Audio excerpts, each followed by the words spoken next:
Abra sua Bíblia no texto de Apocalipse. Apocalipse, capítulo 2. Hoje eu quero ministrar a última mensagem sobre a igreja de Pérgamo. E o texto de Apocalipse, capítulo 2. Apocalipse, capítulo 2. Nós estamos ouvindo uma série de mensagens sobre as cartas que foram enviadas às igrejas. Aqui no texto de Apocalipse são 7 igrejas. Já caminhamos pela igreja de Éfeso, pela mensagem que foi destinada à igreja de Éfeso, à igreja de Esmirna, e agora estamos ministrando sobre a igreja de Pérgamo. É os versos 12 até o 17. Eu quero aqui fazer menção de um princípio que você deve aplicar na sua vida. Quando se lê a Escritura, você deve ler com o coração aberto para aprender a palavra de Deus e a ouvir o Senhor ministrando. Para isso nós precisamos entender o texto. E hoje à noite eu me proponho, é claro, diante de Deus e diante da igreja, de buscar esse entendimento mais um pouco, de forma que nós possamos, ao final, aplicar às nossas vidas. Então, preste muita atenção no que nós vamos falar, ponto a ponto, observação a cada observação, pois é um texto um tanto complicado aos olhos humanos, mas claramente compreendido se você dedicar o seu coração diante do Senhor. E eu gostaria de ler aí com você, mais uma vez, versículo 12 até o 17. E a nossa ênfase nessa noite está sobre o verso 17. Diz assim: ao anjo da igreja de Pérgamo escreve: isto diz aquele que tem a espada afiada de 2 gumes. Sei onde habitas, que é onde está o trono de Satanás. Contudo, retendes o meu nome e não negaste a sua fé em mim mesmo nos dias de Antipas, que fiel testemunha em mim. Fiel testemunha em mim, foi morto entre vós, onde Satanás habita. Todavia, tenho algumas coisas contra ti. Tens aí os que seguem a doutrina de Balaão, que ensinava Balaque a lançar tropeço diante dos filhos de Israel, levando-os a comer das coisas sacrificadas aos ídolos e praticar a prostituição. Assim, tens também alguns que seguem a doutrina dos nicolaítas. Verso 16 e 17, ouvindo a sua voz, a sua própria voz. Arrepende-te, pois, senão em breve virei a ti, e contra eles batalharei com a espada da minha boca. Quem tem ouvidos, ouça o que o Espírito diz às igrejas. Ao que vencer, darei o maná escondido, também lhe darei uma pedra branca, e na pedra um novo nome, escrito, o qual ninguém conhece, senão aquele que recebe. Glória a Deus. Feche os seus olhos, vamos orar. Meu Pai, tenha misericórdia de nós. Tenha misericórdia de nossas vidas. Abre os nossos olhos para que possamos ver. Ministra, Senhor, nosso coração com intensidade. No nome de Jesus, amém e amém. O versículo 17, na tradução da Bíblia King James, diz assim: quem tem ouvidos, compreenda o que o Espírito revela às igrejas. Ao vencedor proporcionarei do maná escondido, bem como lhe darei uma pedra branca, e sobre essa pedra branca estará gravado um novo nome, o qual ninguém conhece, a não ser aquele que o recebe. O texto da palavra cita uma única vez essas duas ênfases. A primeira, o maná escondido, que seria recebido por aqueles que obedecessem. A segunda observação, que só está nesse texto, é uma pedra branca, que nesta pedra estaria escrito um nome novo, um nome desconhecido dos outros, e seria conhecido somente por esta pessoa que receberia. Eu quero primeiro aqui observar com você que o texto dá destaque que isso seria feito com quem ouvisse. Tire os seus olhos um pouco aí, que maná escondido é esse, que pedra branca, o que representa tudo isso? E eu gostaria que você observasse, no verso 16, que há uma atitude da parte do Senhor. Aqui é o próprio Jesus falando, e o apóstolo João estava escrevendo: diante do exposto, arrepende-te. Veja bem, diante do exposto, arrepende-te. Na tradução que eu li, vai logo dizendo: arrepende-te, pois. E automaticamente diante do que foi exposto. O que foi exposto? Foi exposto uma repreensão. A repreensão era que no meio desta igreja de Pérgamo, havia dentro da igreja a pregação de uma falsa doutrina, que era a doutrina de Balaão, e que tinha como objetivo levar os cristãos a comer comida sacrificada a ídolos e a se prostituir. Você sabe que Balaão, ele foi um homem que se levantou contra o povo de Deus para profetizar contra o povo de Deus, e ele recebeu salário, pelo menos a promessa de receber um dinheiro. Ele primeiro tinha que profetizar. Quem o contratou para que ele fosse um tropeço no caminho do povo de Israel no deserto.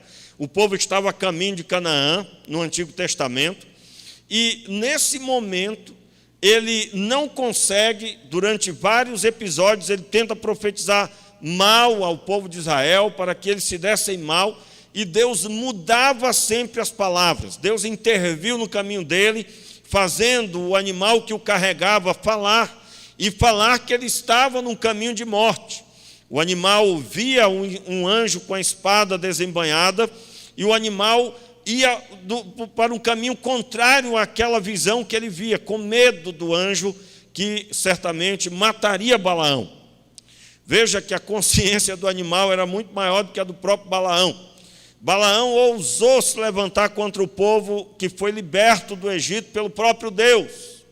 E aí, no final da história, há textos bíblicos que comprovam que Balaão ensinou ao seu contratador que ele deveria colocar as mulheres moabitas para seduzir os homens. E isso foi feito. Essas mulheres seduziram os homens e elas se prostituíram com eles. Elas eram sacerdotisas cultuais que acreditavam fazer culto ao seu Deus, Baal, Peor. Você vai encontrar, aliás, vários deuses que eram adorados dessa forma. As pessoas tinham relação íntima na frente deles, ou consagrando aquela relação a este Deus, para que então ele fosse adorado. Na última mensagem nós lemos os textos falando a respeito disso, pelo menos 2 textos principais falando a respeito disso.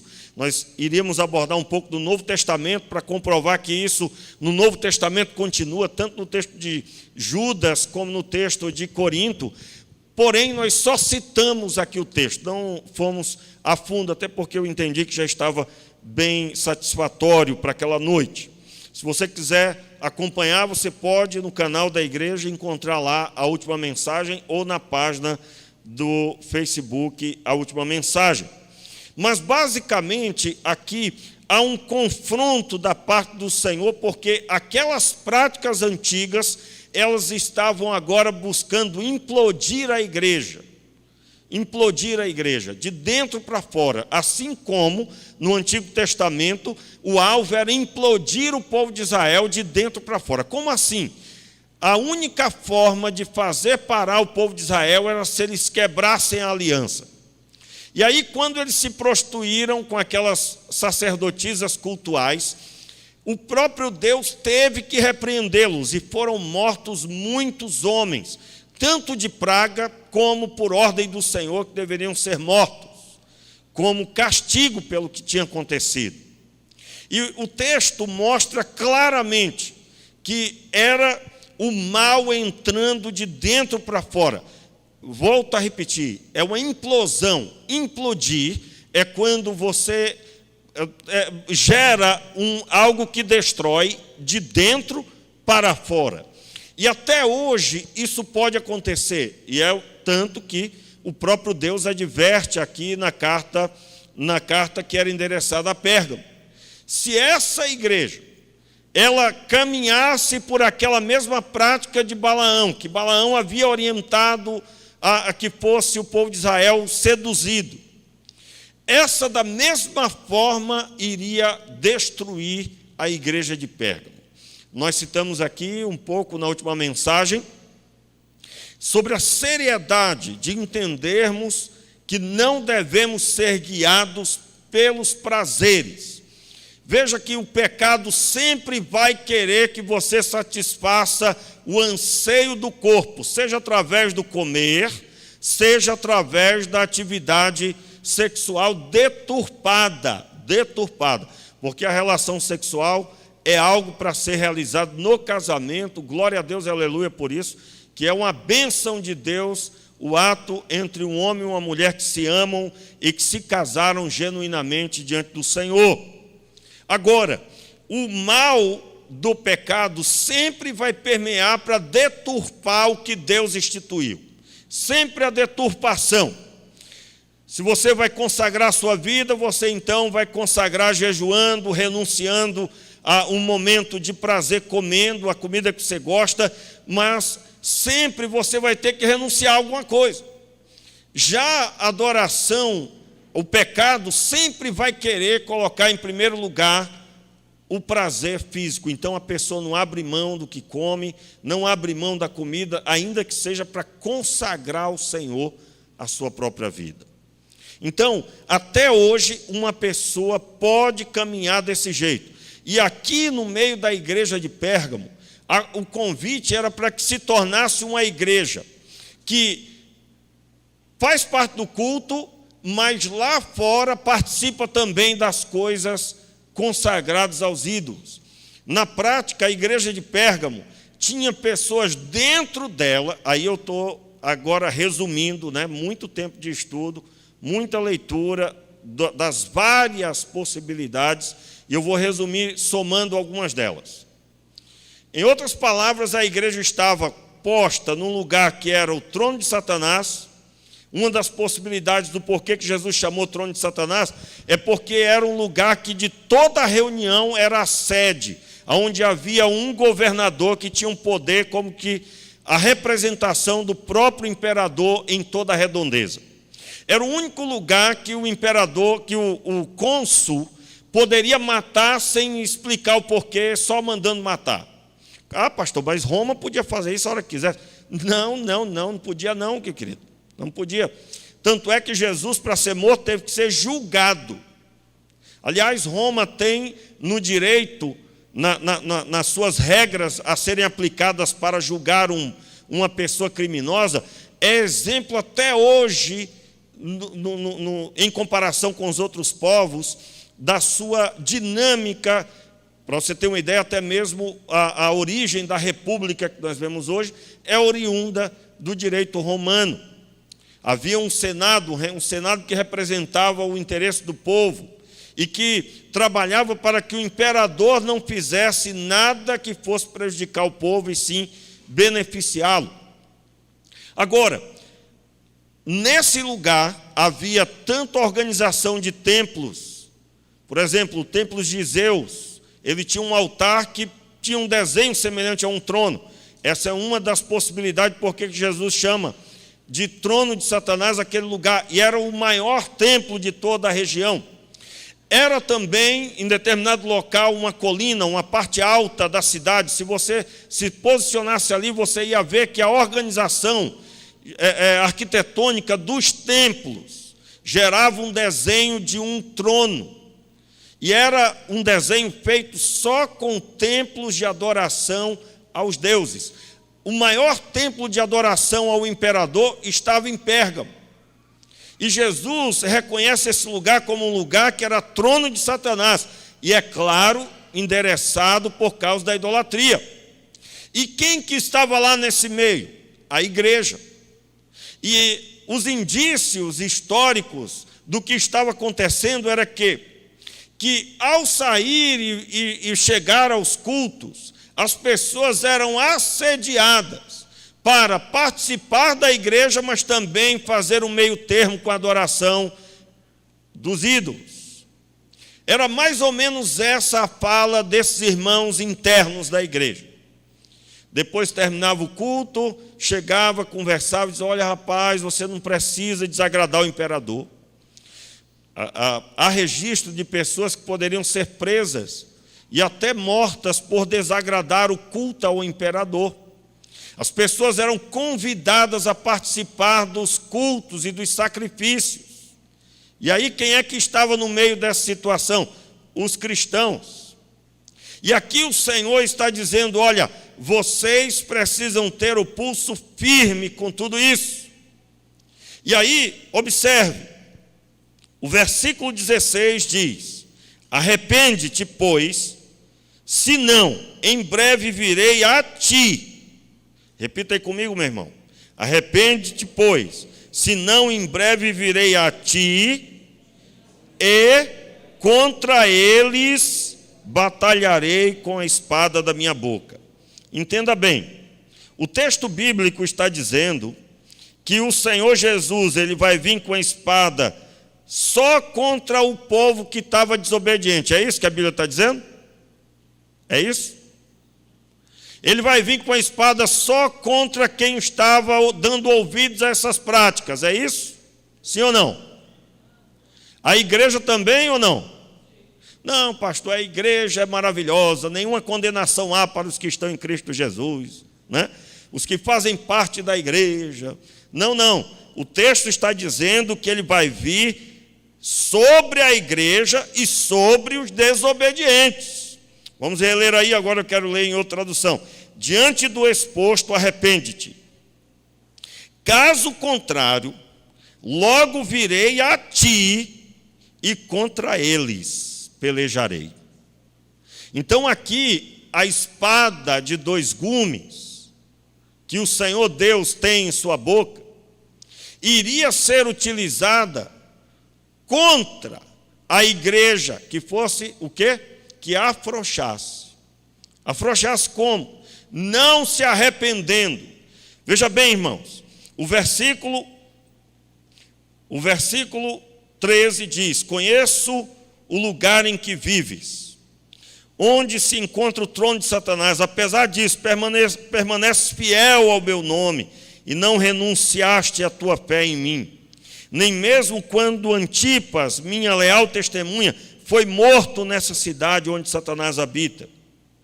Tenho, contudo, contra ti algumas admoestações, porquanto tens contigo os que seguem a doutrina de Balaão, que ensinou a Balaque a armar cilada contra os filhos de Israel, induzindo-os a comer alimentos sacrificados a ídolos e a se entregarem à prática da prostituição.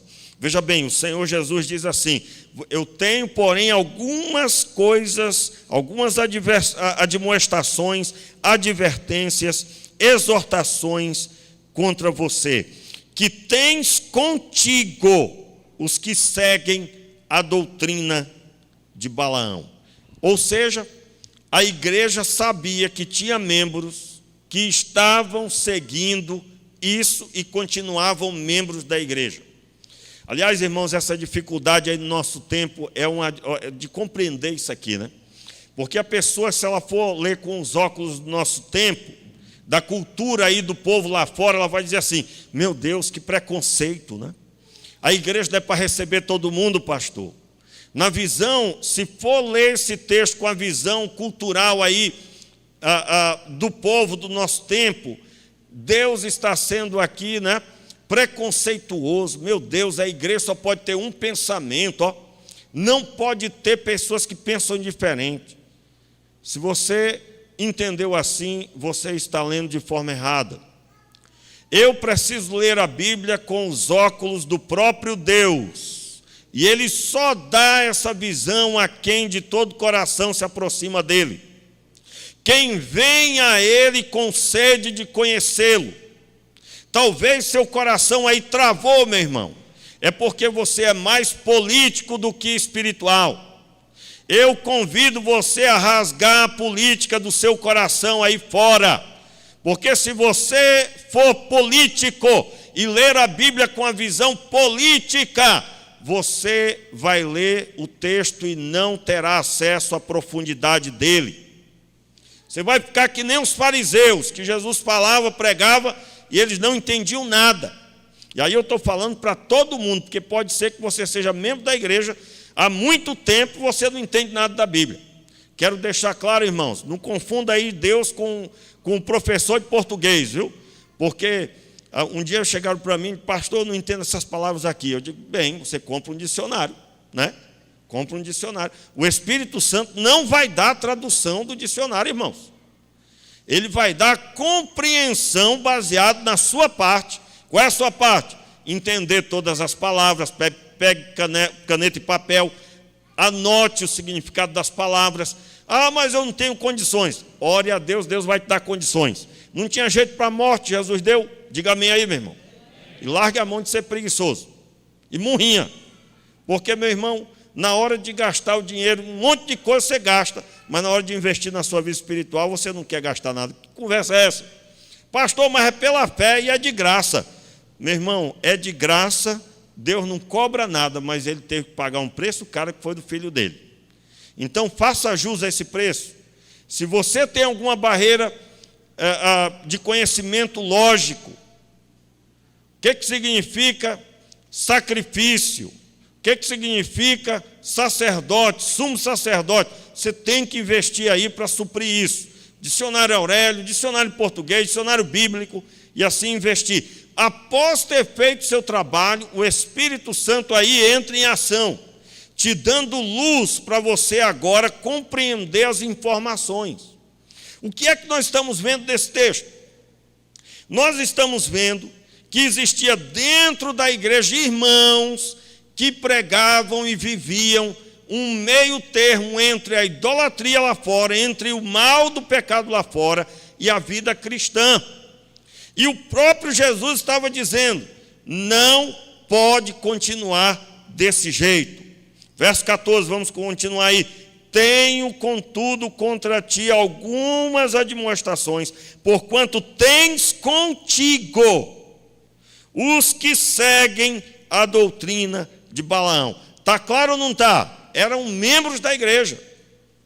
Ah, pastor, eu sou livre para pensar o que eu quiser. Meu irmão, você é livre para pensar o que você quiser e crer no que você quiser. Mas se você quer conhecer a Deus, você tem que se sujeitar a Ele. Você tem que romper com o eu, com a vontade da carne, com tudo quanto é coisa humana.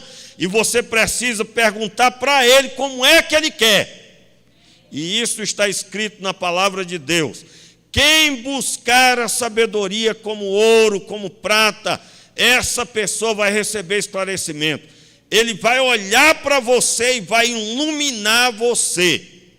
E aí, o Senhor Deus está repreendendo. E aí eu estou dizendo para você aqui, olhe para mim aqui, preste bem atenção. Se você quer ter uma experiência com Deus, largue fora tudo que você acha que sabe, largue fora todo esse conhecimentozinho que deixou seu peitinho cheinho e que você anda de narizinho empinadinho. Largue fora isso aí, porque isso é nada. Quem sabe de verdade é o Senhor. E Ele só se revela para quem submete. E qual é a submissão número 1? o arrependimento. Você tem que se arrepender. Se arrepender de quê? De procurar fazer amizade com o pecado. Irmãos, a palavra aqui foi dita ao anjo da igreja e à igreja. Quem é que tinha que tomar a decisão? Por isso que às vezes aqui na história dessa igreja, nesse período que eu estou aqui, né? Quantas vezes, né, irmãos, eu tive que dar orientações que muita gente sofreu, chorou e não concordou, mas pastor tem que ter personalidade. Uma vez uma pessoa disse assim para mim: pastor, mas tudo é do seu jeito? Não, meu irmão, não é do meu jeito não. Eu apenas sei o que está escrito. E eu tenho personalidade, uma personalidade que é formada por esses princípios. A igreja não é minha, é do Senhor. E a palavra de Deus diz desse jeito aqui, como é que eu posso fazer diferente? E aí quem não é firme nas suas convicções vai terminar fazendo amizade. Não, rapaz, vocês estão aí, vocês estão aqui dentro, mas vocês creem diferente, vocês vivem o meio termo com o mundo lá fora. Aí a gente vai fazer uma amizade com esse ambiente. E não é possível. Se você quer ser abençoado, você precisa andar em santidade, porque Ele é santo. Sede santos, porque eu sou santo, disse Jesus. Eu quero ser abençoado, mas essa bênção é motivada por conhecer a Deus, não é pelo que você recebe. Quando eu digo ser abençoado, meu irmão, em primeiro lugar, não é ter casa, carro. O que eu pedi, uma conta bancária gorda, eu não estou falando disso, eu estou falando da satisfação de colocar a cabeça no travesseiro e ter paz com Deus. Não tem dinheiro que pague isso, não tem nada nesse mundo que alcance. E só tem isso quem tem a vida no altar. E aí eu estou dizendo para você, é muito sério ser pastor, é muito sério ser crente. Por quê? Porque esse tempo é o tempo em que as pessoas querem que as igrejas sejam o que elas querem. E a pergunta que não quer calar é: quem quer isso? Deu o seu sangue na cruz do Calvário? Construiu alguma coisa? Criou alguma coisa? Fez alguma coisa? Nada é a resposta. Portanto, todo homem se cale diante de Deus e se submeta e se lance e se prostre diante de Deus e se converta. Diz o texto que havia também homens, que são chamados aqui os nicolaítas, que nós já falamos, tudo girava em torno da idolatria também. E aí o verso 16, conforme lemos, diante do exposto, arrepende-te. Arrepender-se do quê? Em resumo, irmãos, de fazer um casamento, uma amizade com a conduta de pecado dentro da igreja. Ó, meu irmão, em nome de Jesus, preste atenção, que eu vou falar aqui. Esse tempo é um tempo onde as pessoas estão, não precisa nem Deus revelar, não é? Porque as pessoas, elas vão se expondo automaticamente. Porque o ser humano é assim. Tudo que ele gosta, tudo que ele crê, ele vai expor. Seja em palavras ou seja na sua própria vida. Eu vou dar um exemplo para você. Me diga uma coisa. Se agora o próprio Jesus chegasse perto de você e pedisse para você pegar o seu celular e você agora mostrasse a sua rede social para Jesus, qual seria a sua reação? Você mostraria todas as fotos para Jesus? Aqui, Jesus, essa foto aqui é para a tua glória. Porque a Bíblia diz: quer comais, quer bebais, quer façais alguma outra coisa, ou seja, tudo que você fizer, faça-se tudo para a glória de Deus. Aí Jesus ia olhar seus papos na rede social. Aí você está lá xingando, você é crente, irmão. Você está xingando, pastor, não fui eu não, eu copiei. Se você copiou, você fez aquelas palavras as suas. Irmãos, período de eleição é um negócio difícil. Que bom que eu estou falando isso, que não é o período de eleição.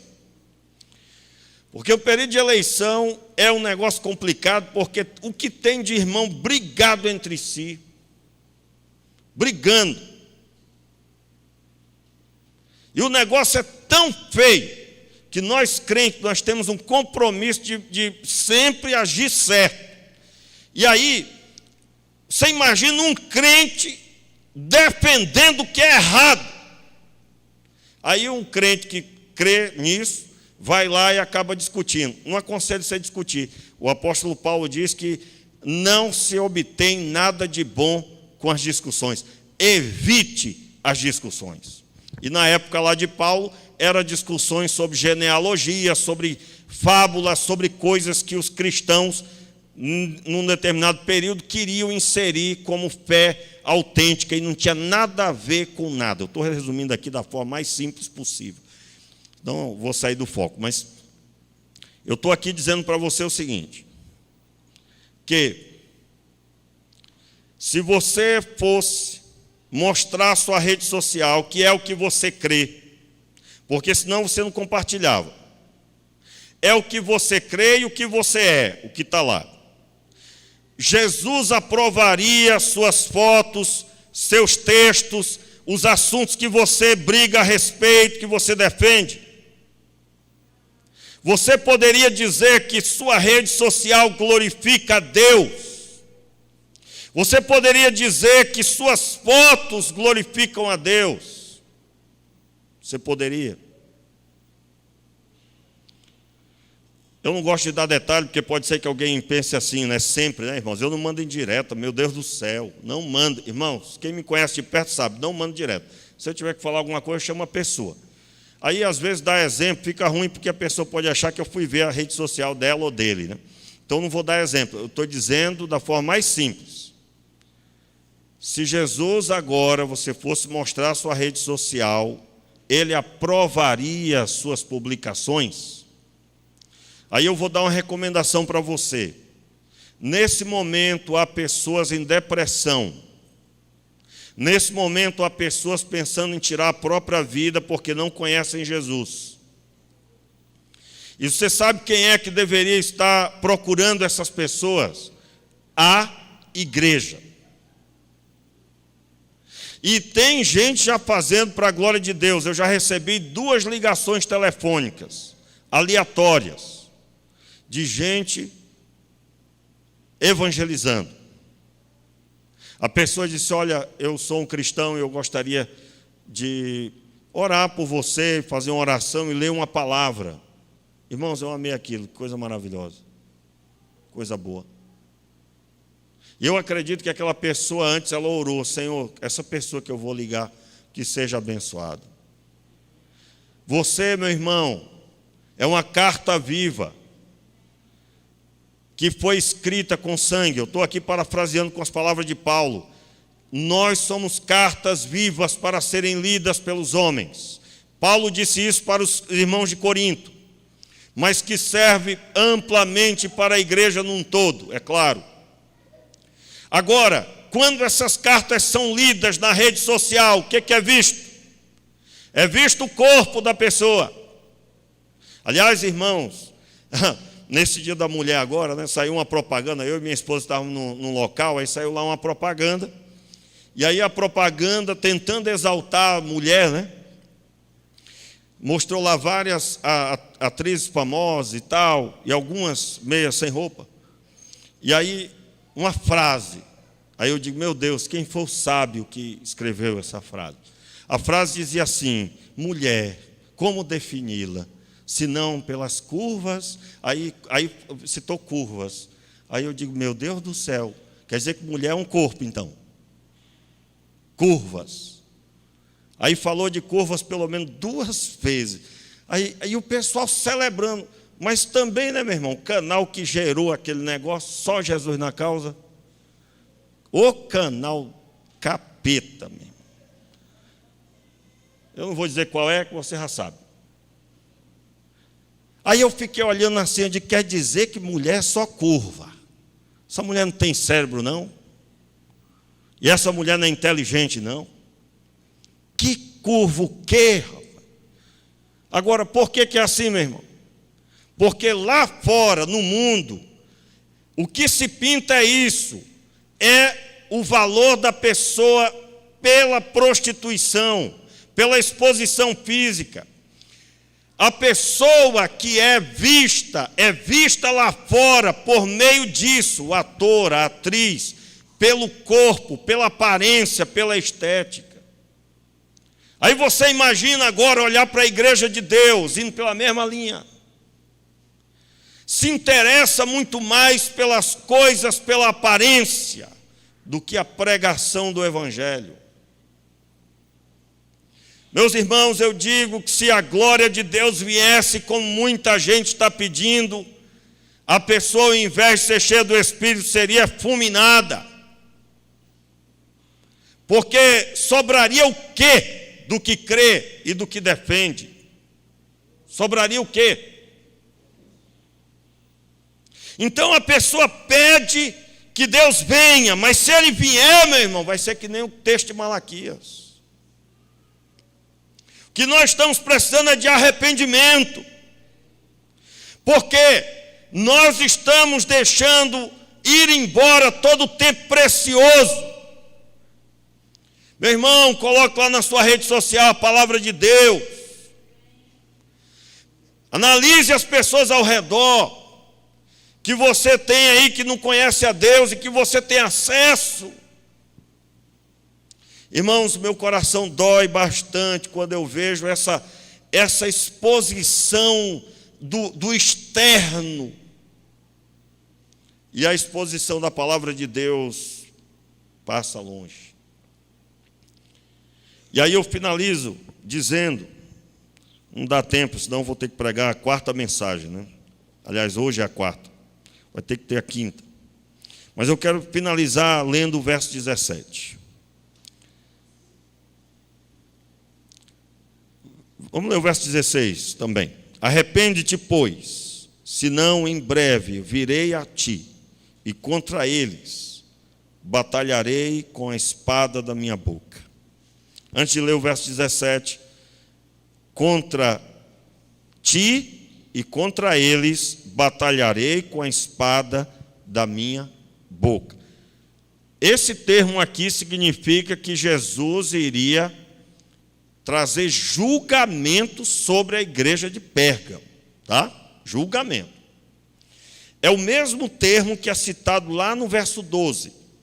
A espada afiada de dois gumes. Eu citei aqui na primeira mensagem, quando interpretamos esse versículo, que na cidade o cônsul ele tinha poder de matar. Quando Jesus começa a mensagem para Pérgamo, ele declara que quem tem o poder de matar mesmo é ele. É ele. Na época, na primeira mensagem, eu bati pesado aqui, considero, sobre essa história de que Jesus, não, porque Jesus veio para salvar.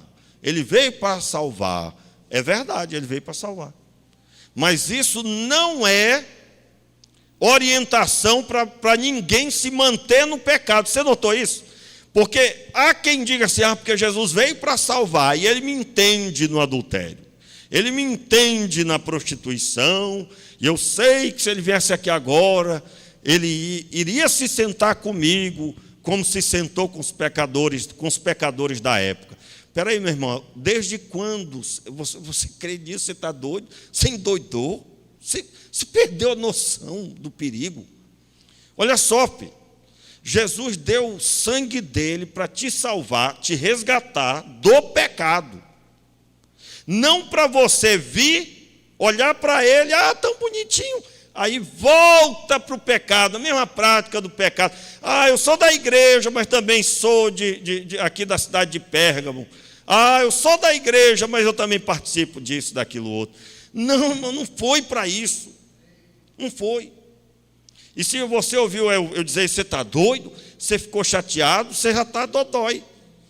Quem está na unção, vibra com a palavra dessa. Quem está no pecado, não gosta, acha ruim. Pastor, não tem umas palavras mais bonitas não, para usar. Estuda tanto. Espera aí, irmão. Quero ver se tu não vai concordar comigo. O Senhor Deus criou os céus e a terra, colocou o homem se perdeu. Ele preparou o caminho para o Filho único dele pisar a terra e vir salvar você. Você acha que ele enviaria o Filho dele para o Filho depois ter concluído a obra de salvação, voltado para o céu vitorioso, está à destra do Pai, para que você andasse de qualquer jeito ainda? Toda a ceia do Senhor, agora eu me conserto, Senhor, agora vai ser. Aí a próxima ceia a pessoa está de qualquer jeito. Qualquer jeito. Como é que estar de qualquer jeito? Não faz nada para Deus. O que é fazer algo para Deus?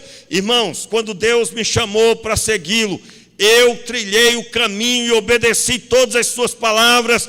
Eu trilhei o caminho da obediência, e isso demandava dedicar tempo de leitura, tempo de oração, e Ele foi me dando desafios.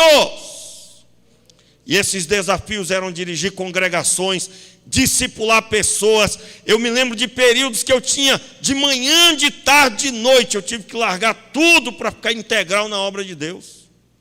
Foi um período que eu vivi pela fé, até pegar um ônibus eu tinha que ir para a parada de ônibus, e eu ouvi a voz de Deus dizendo, vá para a parada e deixa o resto comigo. Eu já contei aqui essas experiências. Por que Deus fez isso comigo? Porque eu era orgulhoso. Eu não aceitava que alguém me desse dinheiro sem eu trabalhar. Eu tinha orgulho disfarçado desse pensamento lindo aí, né? E quem iria ser obreiro de Deus não pode ter isso no coração. E eu tinha dificuldade de receber uma oferta de alguém. Então, a minha escola foi essa. Se eu não obedeço, não estaria nem aqui hoje. Talvez não fosse nem pastor, porque muitos dos meus amigos que foram chamados ao ministério, muitos deles não foram ao ministério. Por quê? Porque a vida cristã não era o que eles pensavam e o que eles queriam.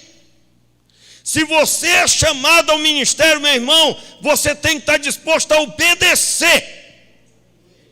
Porque senão você talvez até chegue a ser um pastor, mas vai gerar um monte de desobediente.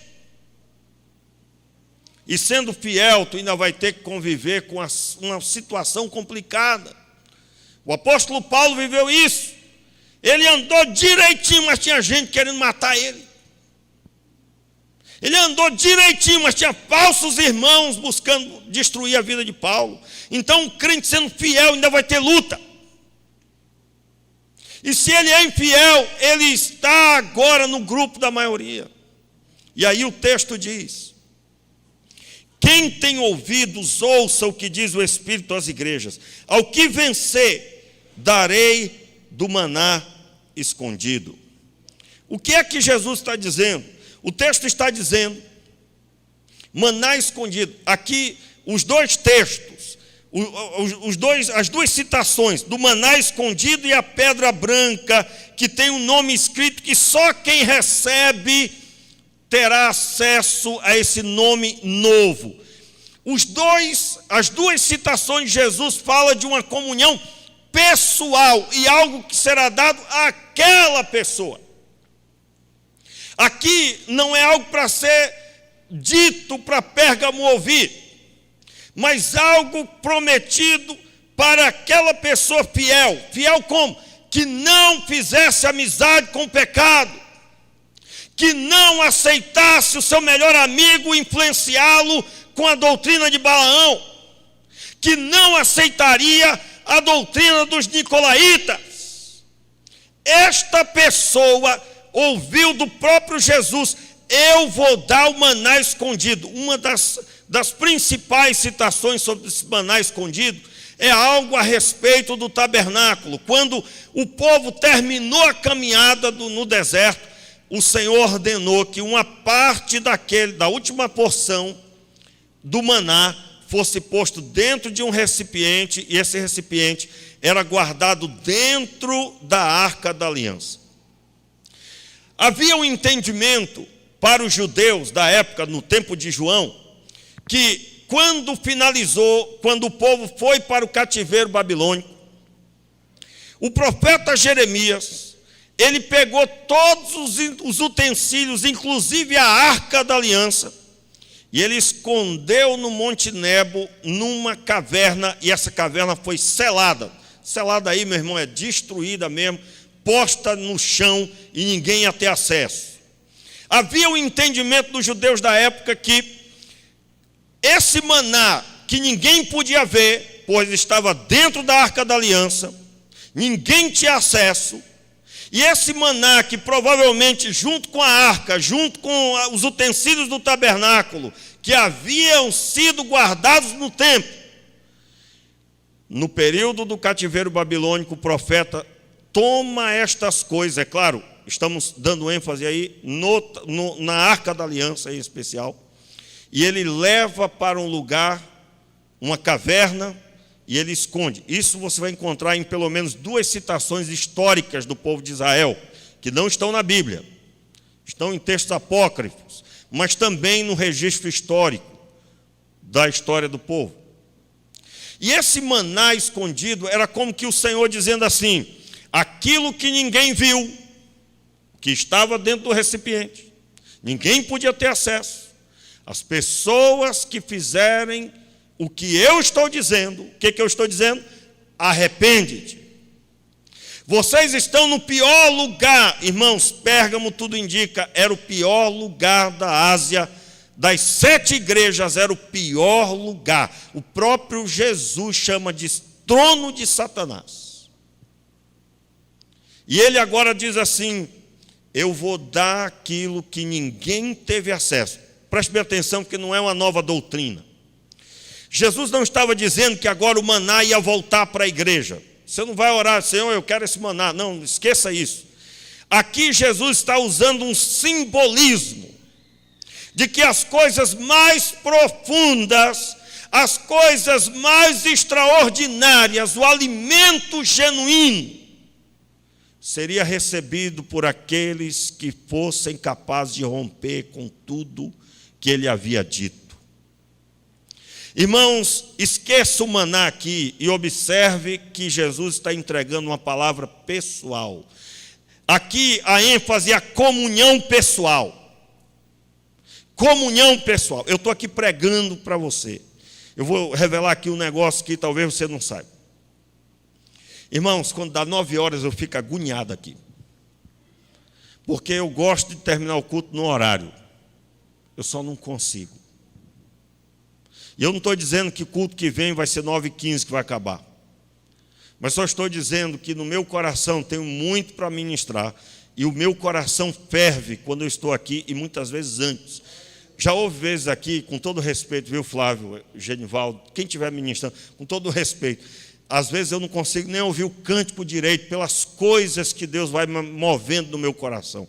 Com todo respeito, nada contra o louvor, não estou diminuindo o louvor, só estou dizendo que eu me coloco diante de Deus pedindo: Senhor, ministra o meu coração para que eu tenha o que dizer aos teus filhos. Eu poderia aqui ministrar uma palavra muito bonita, que agora já está na hora de acabar, vamos acabar. Não, meu irmão, para mim aqui é sério. Eu me sinto na presença de Deus, eu estou na presença de Deus, você está na presença de Deus, está sendo gerado aí em você uma obra preciosa, Deus está edificando seu coração, e eu não estou nem aí para o relógio, porque o mais importante é a sua vida gerada no mover de Deus. Só que, infelizmente, tem muitos que já foram mordidos pelo bichinho do tempo. Mas é tanta incoerência que a pessoa, às vezes, fica horas a fio assistindo filme, mas não consegue ficar 50 minutos ouvindo a mensagem. Muita incoerência. Meu irmão, em nome de Jesus, eu quero dizer para você que Deus quer ter uma experiência pessoal com você. Ele quer que você tenha uma experiência pessoal com Ele. E a maior celebração de Deus é ter a sua vida nas mãos dEle. E se revelar a você, você ter uma experiência com Ele. Se você perguntar para mim qual foi a maior experiência que eu tive com Deus, foi ver a sua glória, um pedacinho da sua glória. Nunca mais esqueci. Nunca mais. Não foi uma oração que eu fiz e fui atendido, não foi uma pessoa que foi curada, não foi coisas e coisas que recebi, mas foi ter intimidade com Ele, ver a sua glória, sentir a sua presença. E o que nós estamos precisando é ter esse entendimento. O versículo 17 é uma promessa de Jesus dizendo: eu vou dar o que ninguém teve acesso. E ele estava falando sobre a chegada nos céus, onde eles teriam a experiência de ver o todo. A pedra branca. Nós não temos mais tempo, mas a pedra branca, em Pérgamo havia. As construções eram feitas de pedras marrons, marrom claro. As construções, a pedra abundante em Pérgamo, as construções de pedra eram todas construídas nesse formato, nessa pedra específica que era marrom clarinho. Mas mármore branco, pedra branca, era o local onde as inscrições que tinham os nomes de quem tinham sido relevantes para a cidade, fazendo grandes benfeitorias à cidade, elas estavam escritas para serem vistas por todos, em pedra branca. Há muitas outras citações, mas para mim a que mais chamou a atenção. Por isso que Jesus cita para Pérgamo, somente para Pérgamo, a questão da pedra branca. E ele cita como que dizendo: vocês estão acostumados a ver pessoas receberem homenagem na pedra branca, e para todo mundo ver na cidade. Mas eu vou dar uma pedra branca com um nome, esse nome, irmãos, é o nome dele. Não é o nome da pessoa, não é um outro nome que a pessoa receberia. A maior parte daqueles que estudaram o texto vão concordar que é o nome de Deus na pedra. Imagine aí, você recebe uma inscrição a título de homenagem, e nessa homenagem tem o nome do Senhor escrita para você. E quando o texto diz, só quem recebe terá acesso a esse nome, Jesus está falando da comunhão pessoal. Preste bem atenção, meu irmão. Eu já tentei explicar um pouco da glória de Deus, dessa experiência que eu tive, e eu nunca consegui. Por quê? Porque as palavras não alcançam. Não alcançam. Você já viu pessoas se preocupando se lá no céu nós vamos lembrar dos sofrimentos aqui? Já viu pessoas se preocupando se lá no céu vamos lembrar dos nossos familiares? Quem aqui já teve uma experiência da glória do Pai? Uma experiência que você não teve noção mais do tempo. Você não teve noção do tempo, você achou que ia morrer, dado a manifestação de Deus. Quem aqui já teve? Algumas pessoas já tiveram. Nessa hora você lembrou de quem você era parente? Você lembrou sobre alguém que estava com problema? Meu irmão, quando Deus se manifesta, só há uma ênfase: Ele. A única ênfase é a glória dEle, o poder dEle, o nome dEle, o que Ele é, o que Ele fez. E aí eu estou dizendo para você, como a igreja de Pérgamo, Pérgamo estava assim: vamos fazer negócio com o templo do imperador, porque aí nós vamos viver bem em Pérgamo. Nós vamos ter amizade com as autoridades, eles vão nos tratar bem, nós vamos ter vantagem disso, então não vamos ser mortos por isso, vamos viver bem com todos. E então muitos já haviam cedido. E aí Jesus estava dizendo: olha, vocês que estão comendo comida sacrificada, eu tenho uma comida melhor. Eu tenho maná escondido, aquele que foi guardado na arca, ninguém tinha acesso. Vocês receberão de mim. Não era o maná, irmãos, era o que Jesus estava dizendo, que era a ênfase: quem me segue terá acesso ao que ninguém teve. Era uma força de expressão de que aqueles que estão se enveredando pelo caminho do pecado estão deixando o que genuinamente é necessário. A pedra branca não era uma pedra, é uma figura de ensino. Vocês não serão vistos pelos homens, mas vocês serão vistos por mim, o próprio Deus. Eu mesmo vou homenageá-los, vou glorificar o meu nome e pessoalmente entregarei o meu nome nas mãos de vocês. Eu estou falando de uma experiência que vai romper. Meu irmão, você que ainda vive em pecado, você que está nos assistindo e ainda vive em pecado, você só vive no pecado porque você não viu Deus ainda. Porque aqueles que até caem no pecado, mas não conseguem porque viram a glória do Pai, e quando pecam, comem fel, comem comida podre, e aí lembram do banquete que é o Senhor e não conseguem viver no pecado. Se você está no pecado e está aí pensando, não sei se eu vou ser fiel, eu acho que esse pastor, ele está se esforçando muito, eu vou dar uma colher de chá para ele, eu vou até fazer uma oração. Meu irmão, você não viu Jesus, você não viu a glória dele, sua comunhão é fraca, você não teve a experiência que transporta do pecado para a luz, das trevas para a luz. E o Senhor Deus está dizendo: arrepende-te, e eu terei comunhão contigo. Baixe sua cabeça, feche os seus olhos. Meu Pai, tenha misericórdia de nós. Livra-nos de nós mesmos. Perdoa os nossos pecados.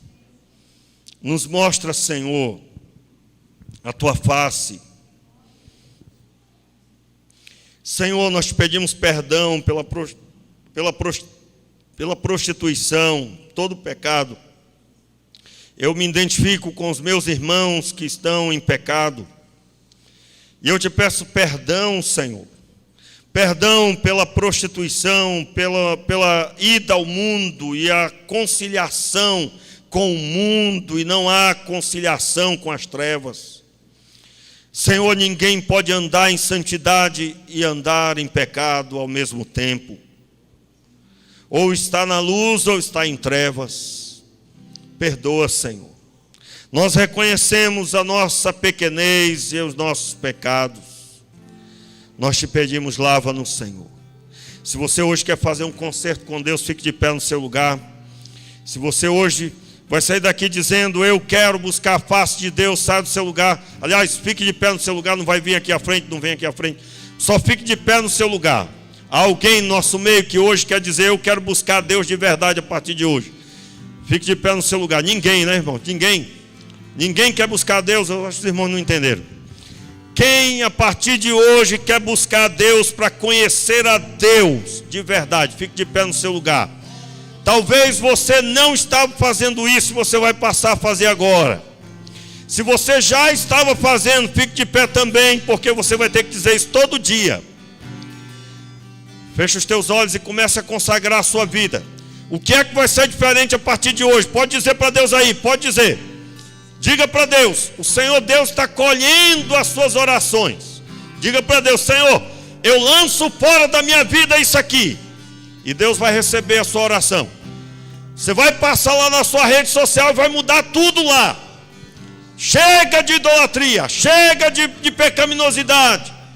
E você agora vai glorificar Deus em tudo. Glorifique a Deus agora, entregando sua vida. Pai, eis aqui a tua igreja, Senhor. Eis aqui o teu povo, meu Pai. Eis aqui o teu povo, meu Senhor. Receba as nossas vidas, meu Deus. Usa-nos, Senhor, nessa geração.